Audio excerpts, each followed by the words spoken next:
El nuevo Papa fue elegido. Pero lo que dijo el padre Arturo dejó al Vaticano en silencio.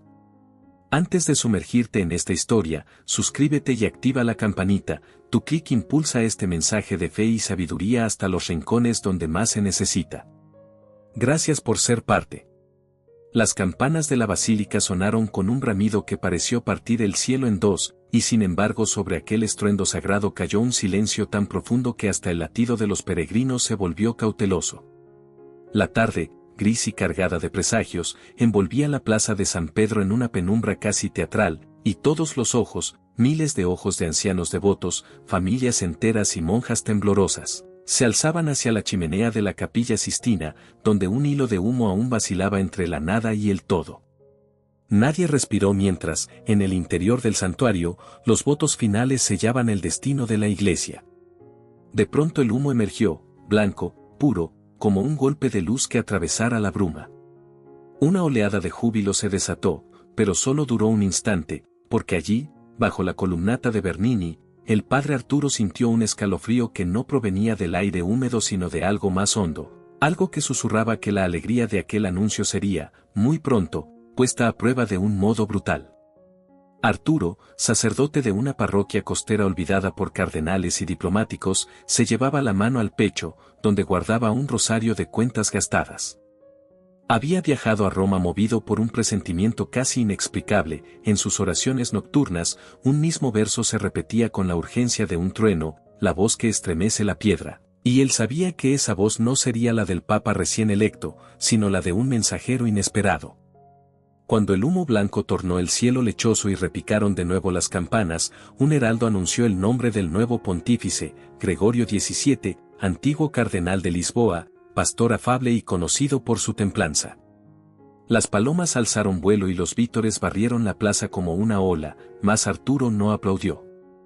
Clavó los ojos en la logia de las bendiciones y, mientras los fieles cantaban, sintió que el suelo de mármol se hundía bajo sus pies, como si la tierra misma temblara ante lo que estaba por revelarse. Guiado por ese cosquilleo en el alma, avanzó entre la multitud hasta una agrupación de reporteros que aguardaban impresiones de cualquiera que portara collar clerical.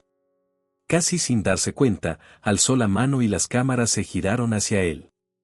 Su voz, al principio tímida, se convirtió en un susurro firme que perforó el murmullo de la plaza: hermanos, celebrad, porque nuestro nuevo pastor ha sido elegido. Pero escuchad también, alguien hablará esta noche, y sus palabras resonarán como un eco de los profetas antiguos. Quien tenga oídos, que oiga. A su alrededor, los flashes chispearon, algunos se persignaron, otros rieron nerviosos. Arturo no añadió explicación. Dio media vuelta y se internó por un pasillo lateral que ninguna comitiva oficial vigilaba, seguro de que ese mismo recorrido lo llevaría al corazón palpitante de un secreto guardado durante siglos. El corredor olía a cera, incienso y piedra mojada. Las antorchas vacilaban en su luz color ámbar, proyectando sombras largas que se retorcían en los muros. Arturo contaba sus pasos, como quien reza un viacrucis silencioso, mientras en su mente resonaban las palabras de un humilde mártir del siglo III, San Tarcisio, cuyas cartas había estudiado durante meses. Decían que uno de sus pergaminos, sellado con lacre de color vino, descansaba en un cofre de hierro forjado bajo la biblioteca apostólica y que allí se profetizaba una gran sacudida para la Iglesia cuando un papa, nacido del océano, ocupara el trono de Pedro. Gregorio XVII, recordaba Arturo, había visto la luz primera en un pueblecito de pescadores frente al Atlántico. ¿Era acaso ese el hilo que hilaba su presentimiento con la elección que acababa de celebrarse? Al doblar una esquina, encontró a un guardia suizo joven, cuyos ojos azules reflejaban confusión más que sospecha. Arturo mostró su acreditación de invitado sacerdotal con la serenidad de quien sabe que el camino ha sido dispuesto de antemano.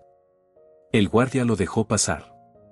Las puertas antiguas se dieron con un gemido, y el sacerdote se vio de pronto en una capilla menor donde el techo abovedado parecía susurrar letanías en latín. Allí, arrodillado ante un altar de mármol oscuro, rezó.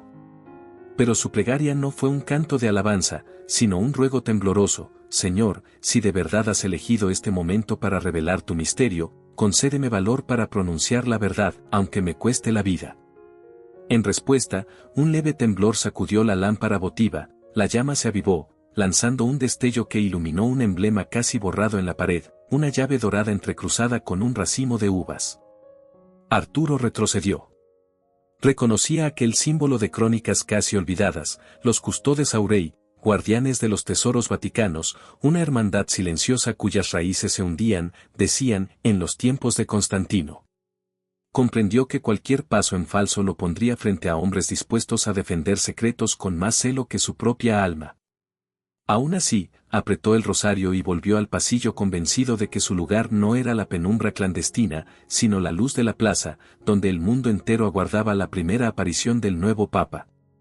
La multitud rugió cuando, minutos después, la figura blanca de Gregorio XVII emergió en la logia central.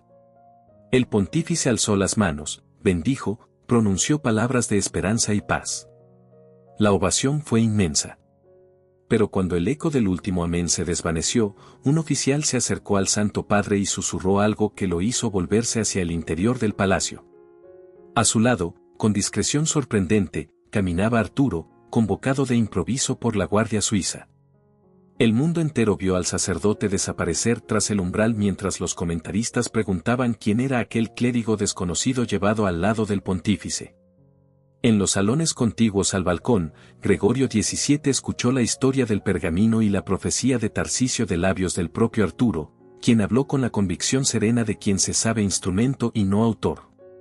El Papa, tocado por la fuerza de aquel relato, pidió al sacerdote que lo acompañara a la biblioteca apostólica al amanecer para verificar la autenticidad del cofre ancestral.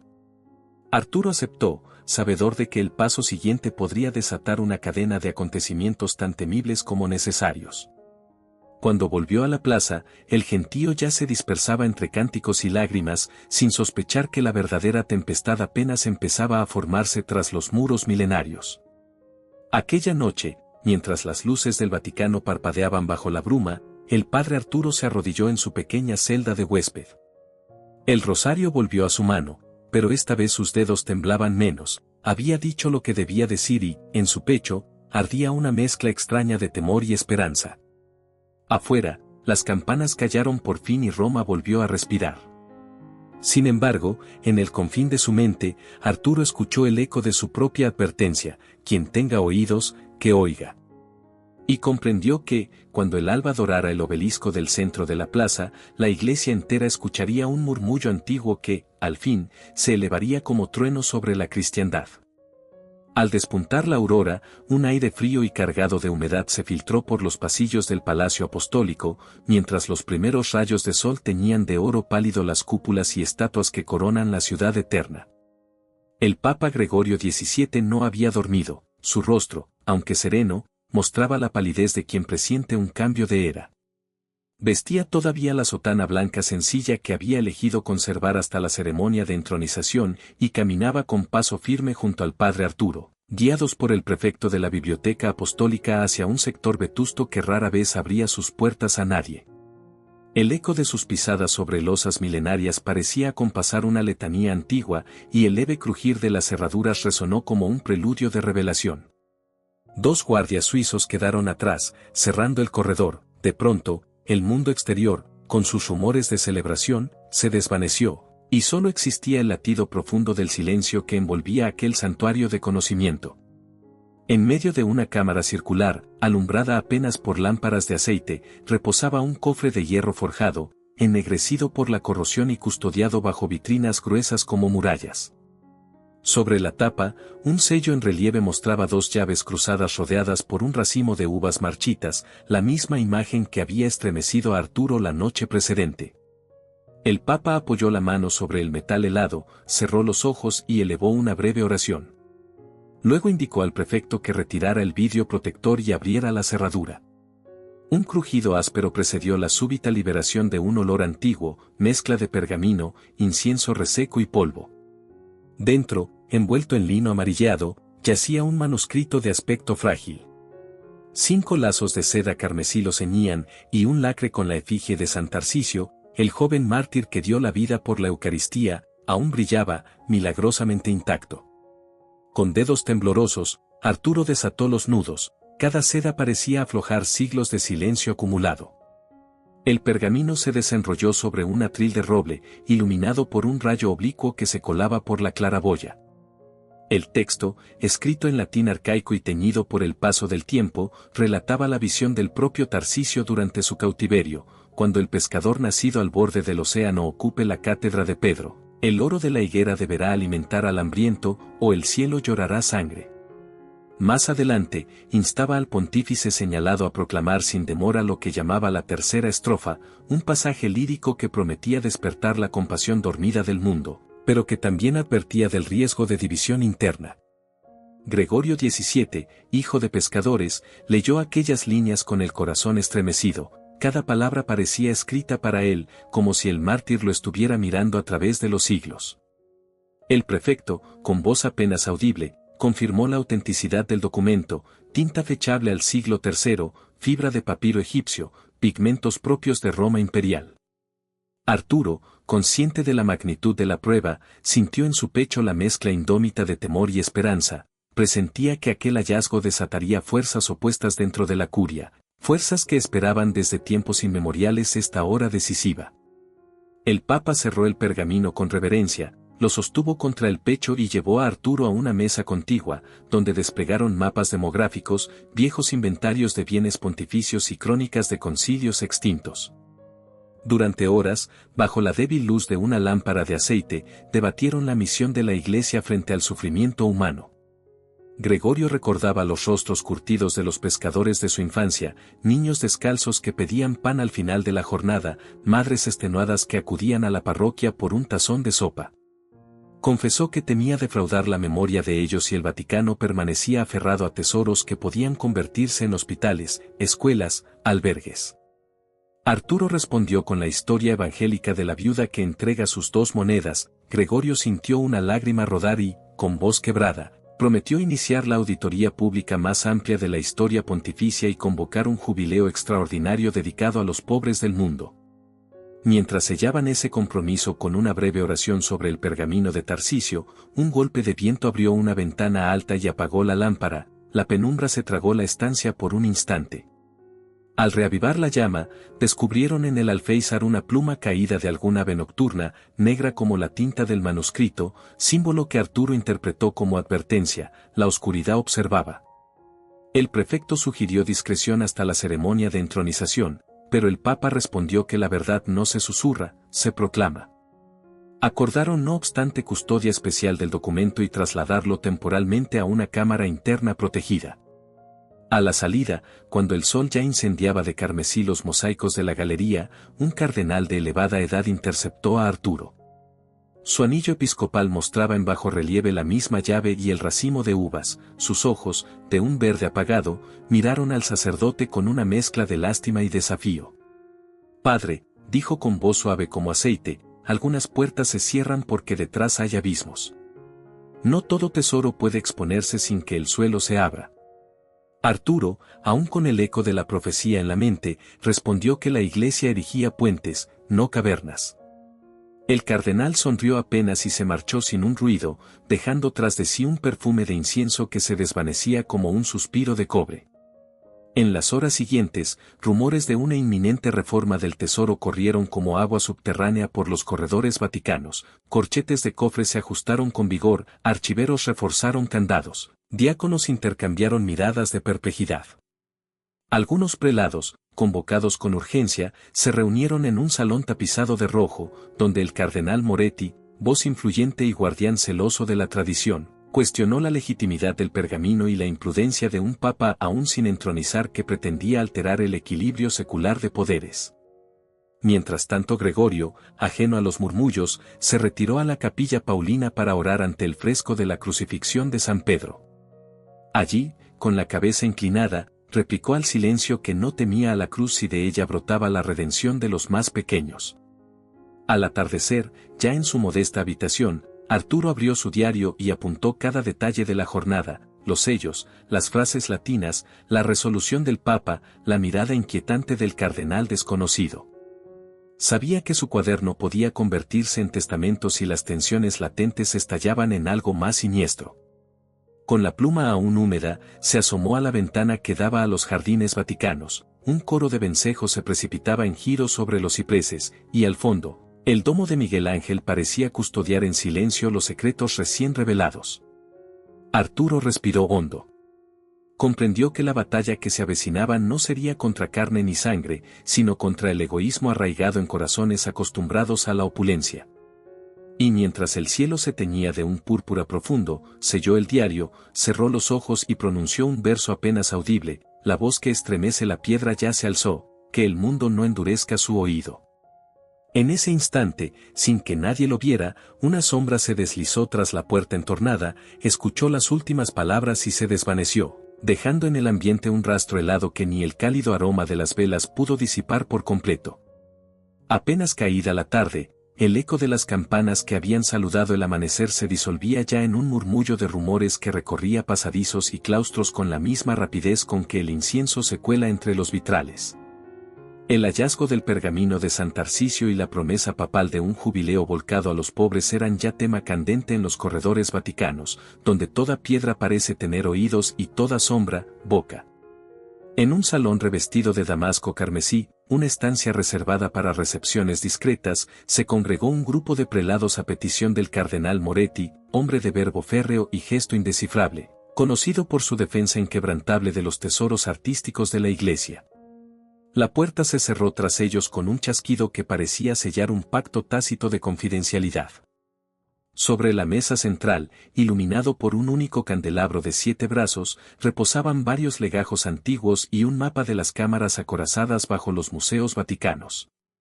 Moretti no necesitó elevar la voz para hacerse escuchar, expuso que las intenciones del nuevo papa eran, según sus palabras, un riesgo incalculable para la estabilidad financiera y el prestigio milenario de la Santa Sede. Citó documentos contables, enumeró donaciones históricas de reyes y emperadores, apeló al deber de preservar el legado sacro y advirtió que aquel entusiasmo caritativo podía abrir un abismo político. Cuando alzó la vista, encontró en cada rostro un reflejo de inquietud, no vacilación moral, sino temor a la bancarrota material que él describía con tintes casi apocalípticos. Pocos sabían, sin embargo, que entre los convocados se hallaban miembros de una cofradía cuyos orígenes se remontaban a los albores del cristianismo imperial, los custodes aurei, protectores velados de los bienes vaticanos. El anillo que lucía Moretti, una llave cruzada con racimos de uvas en relieve, era su contraseña silenciosa. Aquella noche proclamó la necesidad de impedir, por cualquier medio legítimo, que el Santo Padre concretara su plan. Sugirió primero un lobby persuasivo, luego, casi en un susurro, deslizó la posibilidad de desacreditar la autenticidad del pergamino. Para cimentar su argumento, presentó un dossier voluminoso sobre el padre Arturo, fotografías de restauraciones costosas en su vieja parroquia, contribuciones anónimas que aparecían sospechosamente infladas, y un documento incompleto que insinuaba connivencias con un filántropo de dudosa procedencia. Quien hojeó aquellas páginas notó tachones de imprenta y marcas recientes de tinta, un montaje apresurado, pero suficiente para sembrar dudas en los corazones más timoratos. El coro de asentimientos fue casi unánime, aunque zumbaba un matiz de urgencia, se fraguaba la decisión de revelar aquel material a la prensa en el momento oportuno, para amputar la credibilidad del sacerdote antes de que su voz arraigara en la conciencia popular. Aquella misma velada, Arturo recibió una invitación aparentemente cordial a cenar con Moretti. En el comedor privado, una estancia decorada con frescos del siglo XVI y tapices flamencos, se desplegó una vajilla de plata maciza y un servicio de 4 tiempos. Entre el aroma del osobuco y la suavidad de un brunello añejo, el cardenal insinuó la existencia de datos comprometedores cuyo efecto, dijo, sería devastador si salían a la luz. Ofreció silencio a cambio de distancia, que el párroco volviera a su costa natal y dejara a la curia resolver internamente asuntos de tal gravedad.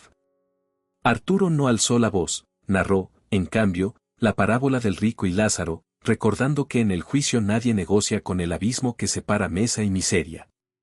Moretti sonrió con una cortesía que helaba la sangre y, avanzando la sobremesa, deslizó sobre la mesa una copia del dossier. Léalas con calma, susurró. A veces la prudencia es la forma más alta de obediencia. El sacerdote recogió los papeles con manos tranquilas y abandonó la estancia bajo la mirada penetrante de un mayordomo que, al cerrar la puerta, hizo sonar levemente la cerradura, como un sello que aprisionara el eco de aquella conversación venenosa. Esa noche, en su celda de huésped, Arturo revisó cada hoja a la luz temblorosa de una vela. Reconoció donaciones lícitas, pequeñas herencias de feligreses, infladas hasta la caricatura, halló firmas falsificadas y facturas alteradas con tinta nueva sobre papel antiguo. Comprendió la artimaña, lo culpaban de enriquecerse para neutralizar su testimonio. Consciente de que la calumnia es más corrosiva que el óxido, tomó su diario, anotó la falsedad de cada documento y redactó un relato minucioso de la cena. Al alba entregó el cuaderno sellado a Sor Magdalena, una bibliotecaria anciana de mirada vivaz, con instrucciones de enviarlo a varias diócesis si él desaparecía. La monja aceptó sin temblor, había visto suficiente intriga en sus décadas tras los anaqueles para saber cuándo la verdad estaba en peligro. Mientras tanto, en un ala contigua del archivo secreto, el cardenal Mejía, archivista emérito cuyos dedos olían a pergamino y azafrán, descubría por azar un códice polvoriento que registraba la fundación de los Custodes Aurei. Relataba juramentos de sangre, crónicas de rescates de reliquias durante saqueos bárbaros y, lo que más perturbó al anciano, la actual vigencia de la hermandad gracias a un resquicio legal aprobado en un concilio menor del siglo XVII. Entre los nombres asociados figuraban varios firmantes de la misiva convocada por Moretti. El hallazgo agitó la memoria de Mejía, quien recordaba cómo antiguos archivistas murieron tras investigar tesoros ocultos. Por primera vez en años, encendió una lámpara adicional y continuó leyendo hasta sentir que su vista se nublaba de fatiga y temor. En la mañana siguiente, antes de que el Papa se retirara a preparar la homilía dominical, Arturo le mostró el dossier y expuso la forja de mentiras. Gregorio, dolido pero firme, resolvió que ninguna acusación bastaría para detener la convocatoria al jubileo de los pobres. Prometió aclarar todo, mas insistió en que la prioridad era anunciar la auditoría. Para blindarse frente a infundios, encargó a Mejía custodiar el pergamino original y abrir una investigación discreta sobre los Custodes Aurei. El viejo archivista aceptó, aunque tembló al recordar las leyendas que ligaban a la cofradía con pasadizos y criptas selladas donde los disidentes amanecían sin voz. Consciente del riesgo, se consagró a la tarea con la devoción de un monje dispuesto a encender el último cirio en una noche de tormenta. El efecto dominó no tardó, peritos comenzaron a examinar inventarios, monseñores fueron citados a declarar la procedencia de donaciones, y un murmullo de ansiedad recorrió la curia como un viento frío. Los fieles, ajenos al subsuelo de conspiraciones, seguían orando felizmente en la plaza, ajenos a las fisuras que se ensanchaban bajo el mármol dorado. En los suburbios de Roma, parroquias pobres celebraban la noticia de un papa que prometía vender tesoros para convertirlos en pan y abrigo. Al otro extremo de la ciudad, impresores discretos preparaban ediciones clandestinas de un panfleto anónimo que calificaba de locura populista el impulso pontificio. Bajo aquel cielo que alternaba nubes pardas y claros de luz, la casa de Pedro se transformaba en campo de batalla sigiloso, donde la fidelidad al Evangelio chocaba con el instinto de conservar riquezas que muchos consideraban intangibles como los propios dogmas. Esa noche, Arturo recorrió el claustro en silencio. Escuchó el lejano goteo de fuentes y el aleteo de un petirrojo extraviado. Recordó que, de niño, su abuela citaba a Isaías: el que custodia su tesoro, pierde el tesoro, el que lo reparte, conquista el cielo. Dirigió la mirada hacia la cúpula iluminada y sintió el peso de la historia posarse sobre sus hombros. Sabía que la batalla apenas comenzaba y que los primeros golpes se librarían en el terreno sigiloso de los rumores. Respiró hondo, apretó el rosario que aún olía a sal marina y se preparó para la vigilia, una noche en que los Custodes Aurei afilarían su estrategia y él, tal vez, descubriría cuán delgada es la línea que separa el celo religioso del ansia de poder, y cuán caro puede costar decir en voz alta que los tesoros del cielo no caben en ningún cofre terrenal. Las horas previas al domingo amanecieron con una bruma densa que parecía exhalar del empedrado mismo. La humedad firmaba su nombre en cada balaustrada y extendía un velo turbio sobre los mármoles que conducen a la sala ducal. Allí, donde tantas veces se había celebrado la pompa de coronaciones y acuerdos diplomáticos, aguardaba ese amanecer un puñado de operarios encorvados sobre andamios, Debían revisar la instalación eléctrica para el acto litúrgico que presentaría, al mundo entero, la llamada Auditoría de la Misericordia. A las 6:22, un chisporroteo imperceptible inició una danza de centellas detrás de un tapiz flamenco. 7 minutos más tarde, una detonación seca quebró las vidrieras y levantó una lengua de fuego que lamió los frescos del techo con un rugido tan abrupto que el eco recorrió la basílica como un latigazo. El estruendo despertó a media curia con el corazón golpeando el hábito. Entre nubes ocre de humo, las siluetas de guardias suizos y bomberos vaticanos emergieron como fantasmas, apagando el incendio con rapidez, mas no a tiempo de impedir que el tapiz cediera y dejara al descubierto una pintura más antigua. Sobre la pared ennegrecida apareció, sin velo, una espada cruzada con un racimo de uvas. Arturo, llegado entre los primeros tras oír la alarma, reconoció al instante aquel signo y sintió un nudo helado en la espalda. Los custodes Aurella habían dejado su firma con la desfachatez de quien reclama dominio sobre cada piedra. El Papa Gregorio XVII acudió sin escolta apenas disipó la humareda. Sus ojos, enrojecidos por el escozor, recorrieron con tristeza los escombros y luego se clavaron en el símbolo revelado. Cayó un instante que pareció una década. Después, como si la chispa que consumió el tapiz hubiese inflamado también su resolución, anunció de viva voz, allí mismo, entre cascotes y hollín, que la tragedia apremiaba aún más la transparencia. Si la tercera estrofa debía esperar, hoy el fuego nos dicta que arda ya en el corazón de los fieles. Ordenó que se instalaran altavoces en la plaza de San Pedro y convocó a todos los peregrinos para escuchar públicamente aquel cántico profético al anochecer, en medio de la misa dominical. Algunos prelados intentaron disuadirlo alegando falta de seguridad. Él alzó la mano, recordó a los presentes que no existe blindaje más fuerte que el evangelio vivido y salió del lugar llevando, bajo la sotana salpicada de ceniza, un pequeño estuche de cuero con el pergamino de San Tarcisio protegido por 2 paños de lino santo.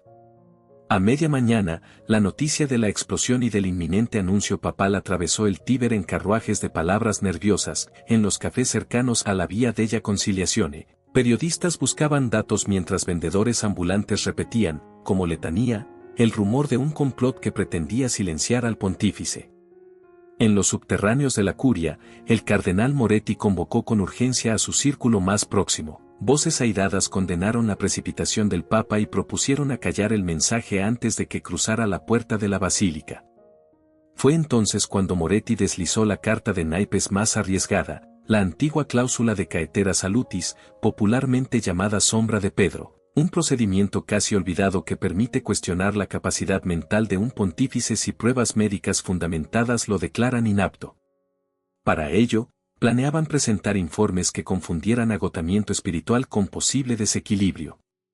El círculo aprobó la maniobra, un médico de confianza prepararía un diagnóstico express, y en paralelo, las supuestas pruebas contra Arturo se enviarían a 2 agencias internacionales antes del anochecer, de modo que la credibilidad de ambos, padre y papa, quedara desmantelada como la tapicería quemada de la sala ducal. Sin embargo, lejos de la urdimbre conspirativa, Sor Magdalena y el cardenal Mejía analizaban con ojos atónitos un fenómeno captado en telegramas de la diócesis costera de Cascais. Pescadores afirmaban que, justo antes del alba, las aguas habían emitido un fulgor azul, como si una tormenta eléctrica se hubiese encendido bajo la superficie tranquila.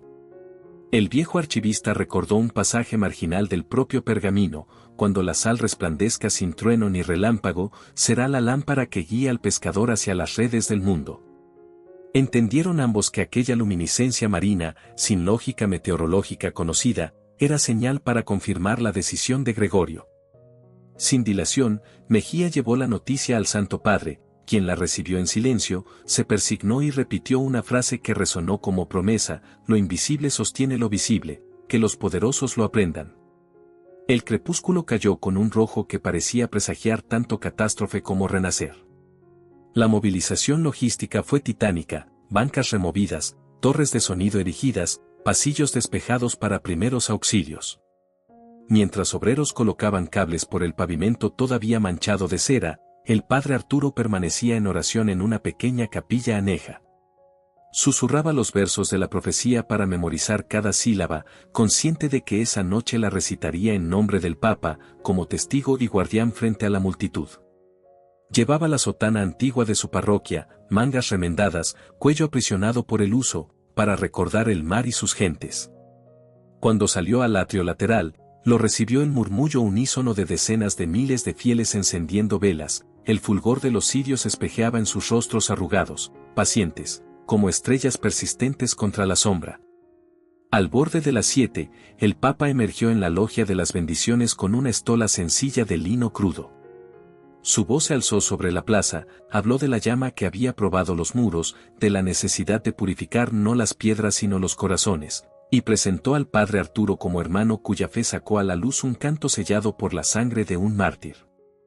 La plaza enmudeció, entonces el sacerdote desplegó el pergamino sobre un atril improvisado y comenzó a leer la tercera estrofa, cuya cadencia, mitad salmo, mitad clamor, recorría imágenes de llaves abiertas en espigas, jardines regados con oro fundido en agua, y mesas donde el pan cotidiano se multiplica cuando desaparece la codicia. Cada frase despertaba un murmullo ofuscado en la línea de cardenales detrás de él, más en la marea de la plaza surgían susurros de amén y lágrimas silenciosas que descendían por mejillas ajadas. Al concluir la lectura, un viento súbito apagó muchas velas de golpe, la penumbra recién formada quedó interrumpida por un rayo de luna que atravesó la nube de incienso y se posó sobre el pergamino, haciendo brillar la tinta como si acabara de ser trazada. Hubo quien dijo haber oído un campanilleo inexplicable, como de cristalinas monedas cayendo en un cuenco de barro. Fue el instante en que el Papa, con voz serena, proclamó que toda riqueza atrapada en cámaras oscuras debía transformarse en luz para los pobres, y anunció la creación inmediata de la Comisión de Transparencia y Misión Social, compuesta en mayoría por laicos. El rugido de aprobación de la multitud rebotó contra los muros de travertino, ascendió hasta los mosaicos y pareció atravesar las nubes. Pero tras la cortina de aplausos, en un corredor umbrío, el médico afín a Moretti esperaba con un maletín de cuero negro, dentro, reposaban certificados firmados de antemano que declaraban agotamiento delirante al pontífice.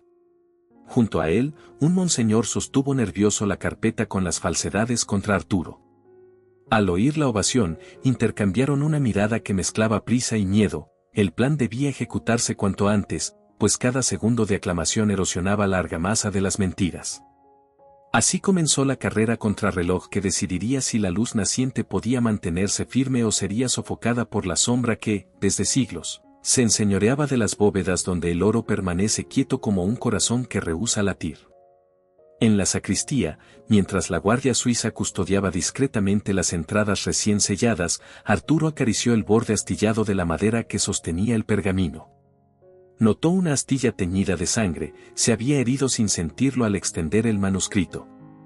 Observó la gota escarlata entre la tinta caramelizada y sintió, como un fuego tenue, que aquello sellaba su destino con el de la profecía. Salió a la logia nuevamente y, viendo al pontífice bendecir a la plaza iluminada de esperanzas frágiles, comprendió que la iglesia se hallaba suspendida en un umbral, un suspiro más, y podría dar el paso decisivo hacia la pobreza luminosa, un suspiro menos, y el peso de los cofres antiguos la arrastraría de vuelta a la penumbra. Y mientras respiraba aquella brisa impregnada de cera fundida, el sacerdote supo que, al despuntar un nuevo alba, ni él ni Gregorio podrían ya esconderse tras sotanas blancas o negras, el oro quería hablar, y la voz que estremece la piedra se preparaba para el grito final. El amanecer del día siguiente llegó sin el alivio que suele traer la primera luz, más bien pareció revelar, con una crudeza violácea, los límites entre la lealtad y la ambición en cada rostro que caminaba presuroso por los pasillos del Palacio Apostólico. En la enfermería pontificia, un médico de bata almidonada aguardaba con un maletín idéntico al que la víspera guardaba la sentencia de incapacidad mental para Gregorio XVII.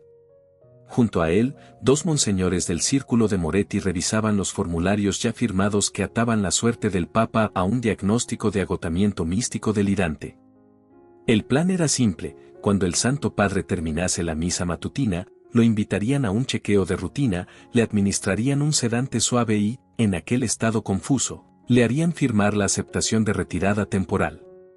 Bastaría ese documento, y el sello médico, para activar la sombra de Pedro, colocando al colegio cardenalicio como regente interino y archivando la auditoría hasta que la fiebre del escándalo pasara. Pero nada resultó tan sencillo.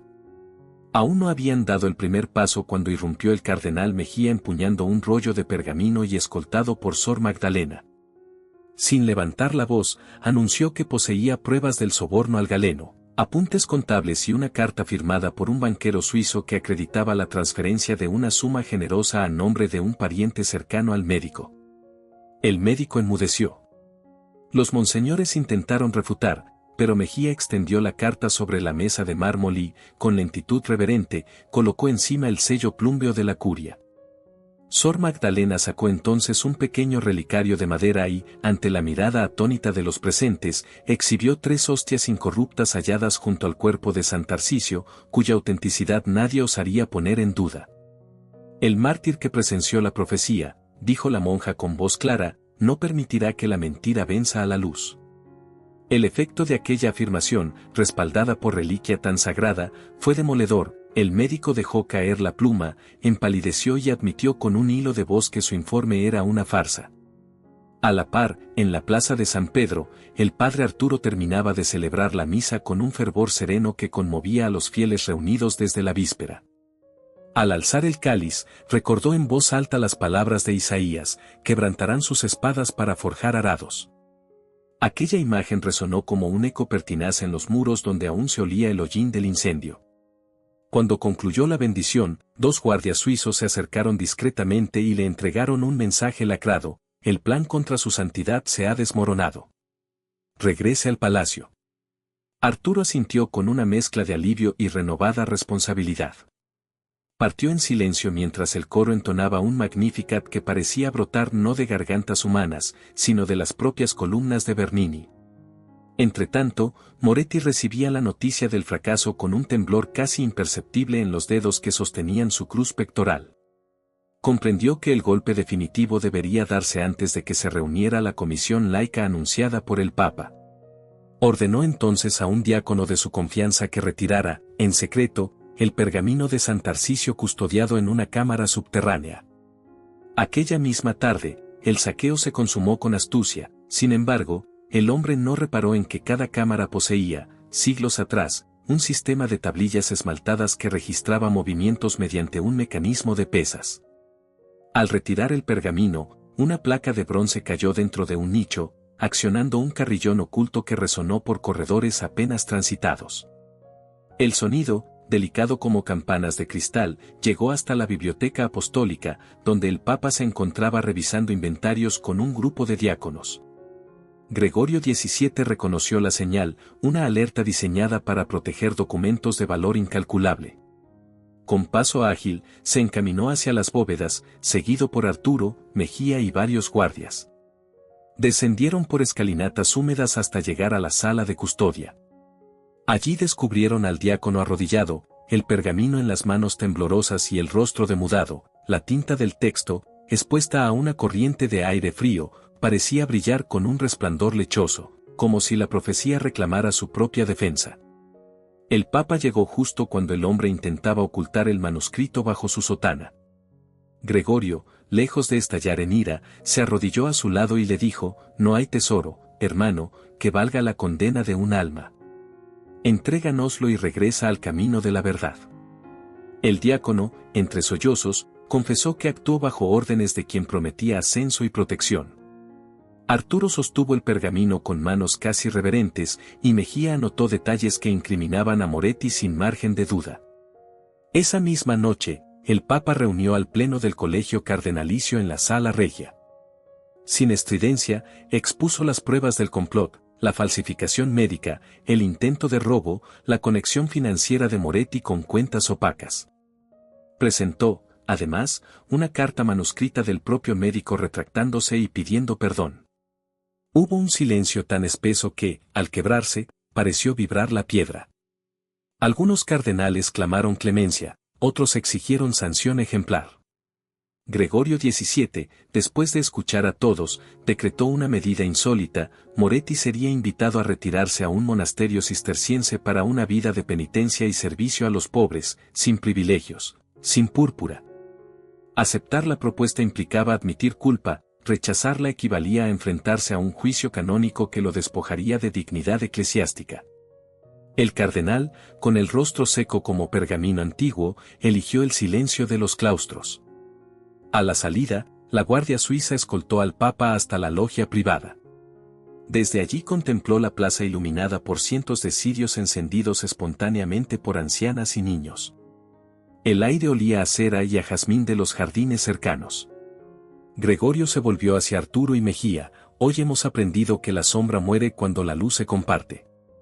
Mañana, hermanos, empezamos a abrir los cofres. Arturo sintió que la frase atravesaba siglos de silencio y, por primera vez, vislumbró la posibilidad de una iglesia ligera como barca de pescador, libre para navegar hasta el último confín donde el dolor pide consuelo. Aquella noche durmió apenas un par de horas, pero el poco sueño que tuvo fue luminoso. Soñó con redes repletas no de peces, sino de panes que se multiplicaban al contacto con el agua salada, y al despertar, supo que la batalla más dura estaba por llegar, pues ningún tesoro se entrega sin chasquidos de hierro viejo resquebrajándose al fin. El alba del cuarto día encendió de cobre las cúpulas vaticanas y trajo consigo un aire de expectación que se filtraba entre tapices, claustros y rejas como un incienso invisible. Aún con el cardenal Moretti convertido en sombra penitente tras los muros de un monasterio lejano, la ciudad santa respiraba un silencio tenso, porque si la conspiración había perdido a su caudillo, los hilos de la codicia no se rompen con un solo tajo. A las 6 en punto, un repique de campanas convocó al colegio cardenalicio y a la naciente Comisión de Transparencia y Misión Social a la Biblioteca Apostólica, donde se abriría el primer cofre de los tesoros pontificios ante testigos laicos, un gesto simbólico que debía sellar para siempre la voluntad del Papa Gregorio XVII de convertir el oro en pan, en abrigo, en consuelo. El padre Arturo, con el rosario de cuentas gastadas asido a los dedos, acompañaba al pontífice párpado con párpado, consciente de que aquella ceremonia no solo rompería un sello de hierro, sino uno más profundo, el temor a desprenderse de las certezas materiales que durante siglos se habían confundido con la misma fe. El cofre, traído desde la galería de Pío IX y colocado sobre una mesa de roble, parecía un relicario de batallas antiguas, remaches florentinos, cerradura de balaustres góticos, marcas de fuego de un saqueo que los anales recuerdan solo con vaguedad. A su alrededor, cardenales de túnica grana, auditores vestidos con traje sencillo y 3 madres superioras de órdenes mendicantes formaban un círculo de silencio reverente. La llave, forjada en hierro templado y empuñada ahora por el Papa, giró con un crujido que retumbó en la bóveda como un trueno amortiguado. El olor a siglos, a polvo encerado y a cera vieja, se levantó en un hálito casi tangible. Dentro, apilados con asombrosa pulcritud, relucían cálices de oro, patenas esmaltadas, relicarios engastados en gemas y una tiara papal cubierta de perlas que parecía encerrar la luz misma. Por un instante, nadie se atrevió a rozar una sola pieza, era como si los objetos santificados les recordaran que cada centímetro de metal había sido besado, venerado, defendido con sangre de generaciones enteras. Gregorio XVII rompió el embrujo posando la mano sobre la tiara y pronunciando en latín un versículo de Proverbios: más vale el buen nombre que enormes riquezas, más vale la gracia que el oro y la plata. El eco de su voz curvada por la edad llenó cada rincón de la biblioteca. Luego, con gesto decidido, entregó la tiara a Sor Magdalena, cuya sorpresa se mezcló con una humilde gratitud.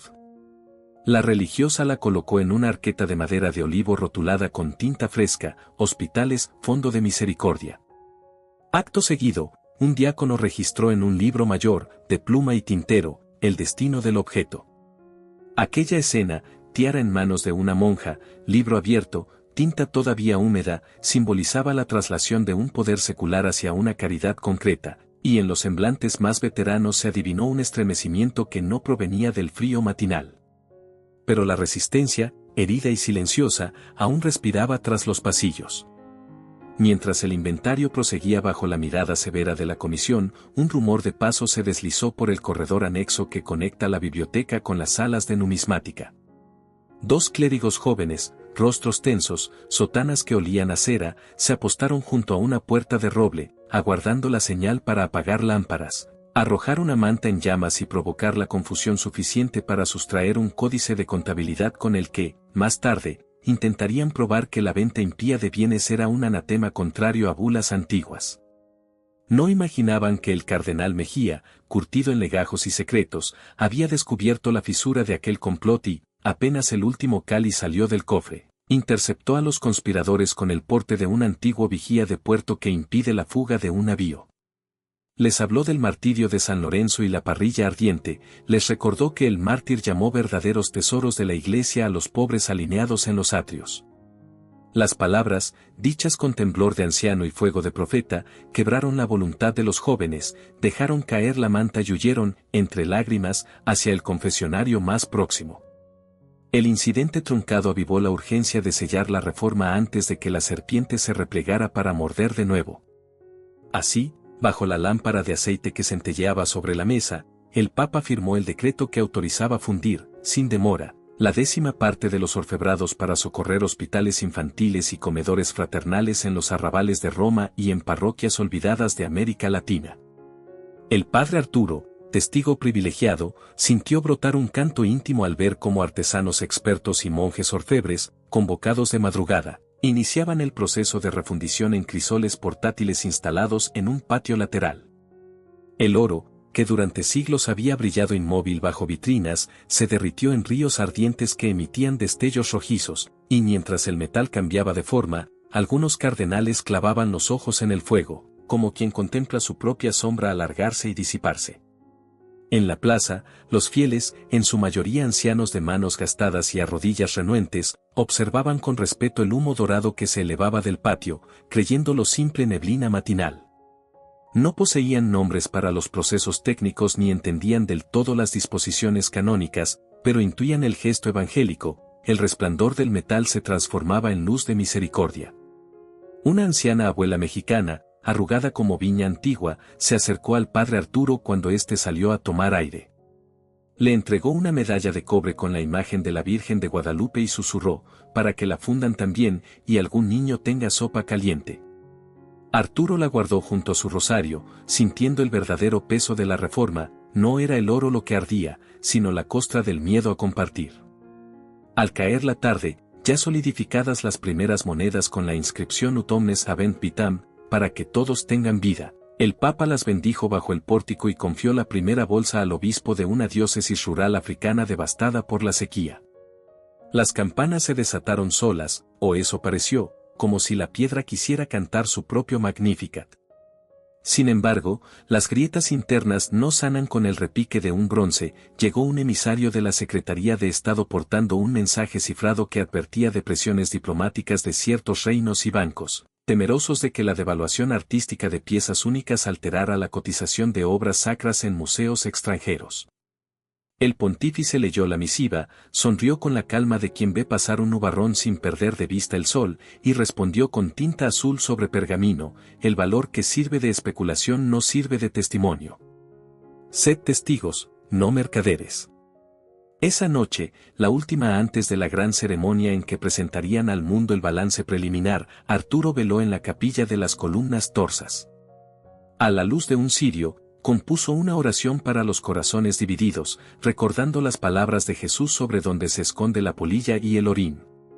Sentía en el pecho el zumbido de una responsabilidad casi insoportable, como si cada latido debiera acompañar el fluir del oro refundido, asegurándose de que llegara, sin desviarse, a las manos que más dolían. En un banco cercano, Sor Magdalena hilaba un pequeño escapulario con hilos de oro reciclado, símbolo de la transfiguración que apenas comenzaba.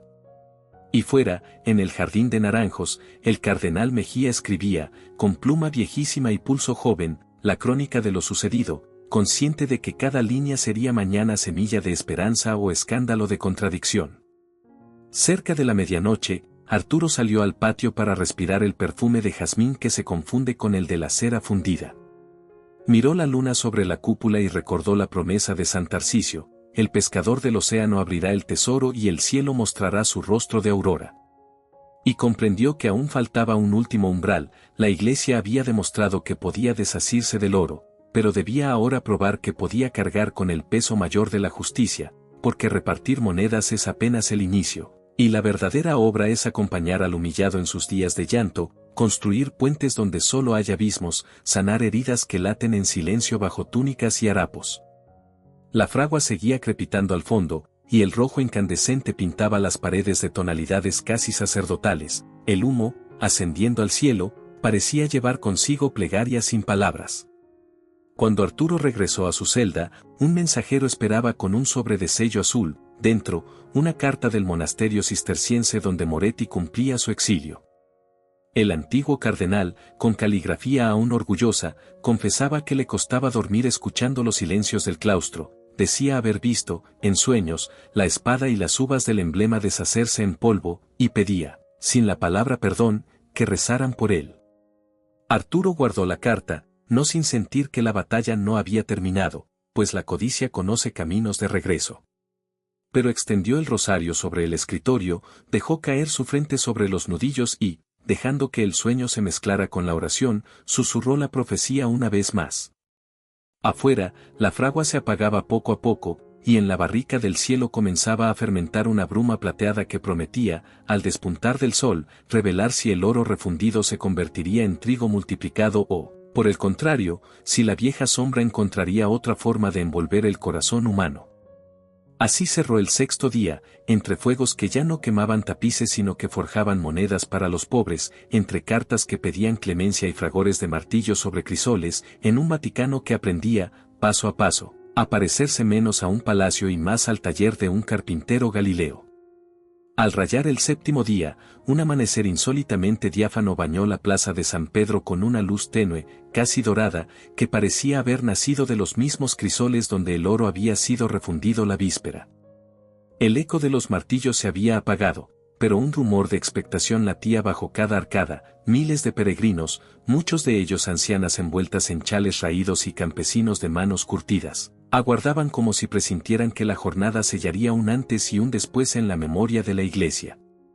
En el interior del palacio, el Papa Gregorio XVII caminaba hacia la basílica con paso sereno, vestía una sotana sencilla de lino crudo y llevaba en las manos un bastón de madera de olivo labrado por prisioneros de una cárcel romana, un gesto elocuente de cercanía con aquellos que cargan culpas y cadenas.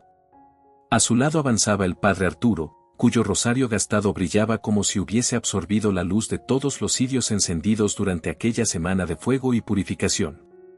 Tras ellos, en discretísimo silencio, marchaban Sor Magdalena y el cardenal Mejía, portando una arqueta de madera de sándalo. En su interior reposaban las primeras monedas acuñadas a partir de las reliquias áureas y los cáliz ahora fundidos, así como un libro mayor donde se registraba el destino de cada pieza convertida en misericordia tangible. La ceremonia comenzó con un canto gregoriano que colmó las naves como un río sonoro. Los ancianos sentían la vibración en los huesos y en los recuerdos, muchos de ellos remontándose a tiempos en que la iglesia se les aparecía lejana, inalcanzable tras muros de mármol. Cuando el canto cesó, Gregorio se adelantó hasta el ambón de bronce. Su voz, firme y templada, evocó el pasaje del Evangelio donde Jesús multiplica los panes no para crear abundancia ostentosa, sino para calmar el hambre sin preguntar nombre ni linaje. Alzó entonces la arqueta de sándalo. Dentro, las monedas, brillando con un leve matiz rojizo, portaban una sencilla cruz y la inscripción latina Aut omnes habent vitam. El Papa explicó que aquel metal, arrancado a la inercia de vitrinas y cofres, viajaría en próximos días a clínicas infantiles, a comedores de conventos y a hospitales de campaña en tierras azotadas por la guerra. Una ovación contenida corrió como oleada silenciosa, muchos se persignaron, algunos dejaron resbalar lágrimas calladas. Sin embargo, el momento decisivo llegó cuando el pontífice, con un gesto lento y grave, posó la arqueta sobre los escalones del altar mayor y se arrodilló frente a la multitud. Rompiendo el protocolo, invitó al padre Arturo a subir y, ante cardenales y fieles, confesó con voz emocionada que la profecía de San Tarcisio había sido cumplida no solo por la transparencia del oro, sino por el coraje humilde de un sacerdote anónimo guiado por un presentimiento divino. El Papa levantó entonces el bastón de los prisioneros y lo entregó a Arturo como signo de servicio. Quien porta este cayado, dijo, debe caminar siempre en los márgenes, donde la herida humana supura sin ser vista. Arturo intentó rehusar, pero Gregorio depositó el bastón entre sus manos con ternura incontestable. Un murmullo reverente inundó la basílica. Jamás se había visto al vicario de Cristo ceder un símbolo pastoral a un párroco desconocido para la mayoría, y aquella humildad ejercida sin aspavientos brilló más que cualquier gema sacrificada. En ese mismo instante, los relojes de la ciudad tocaron las 9. El cardenal Mejía, con voz quebrada por la emoción, leyó un breve decreto firmado momentos antes. La Comisión de Transparencia y Misión Social quedaba oficialmente instalada, compuesta por laicos de probada rectitud, religiosas de órdenes mendicantes y representantes de comunidades indígenas y campesinas de varios continentes. Tendría potestad de auditar cada tesoro mencionado en los inventarios y decidir su conversión en obras de misericordia, sin posibilidad de veto por parte de la curia. Aquella declaración, inesperada para muchos, cayó como martillo de justicia sobre siglos de cerrojos y candados.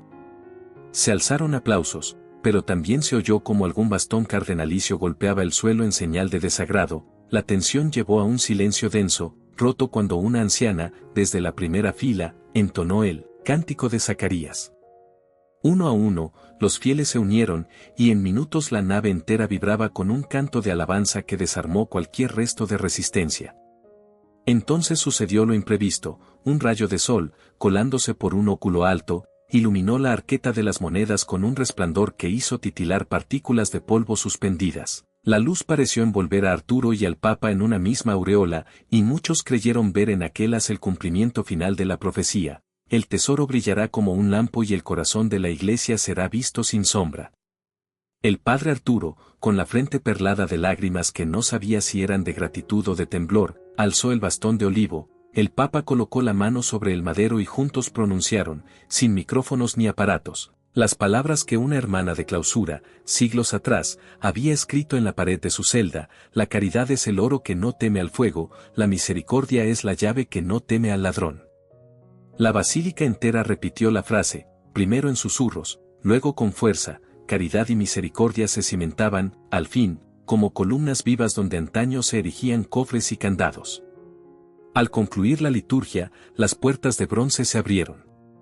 Gregorio salió descalzo, como signo de pobreza, y entregó personalmente las primeras bolsas de monedas a representantes de hospitales y orfanatos congregados en la plaza.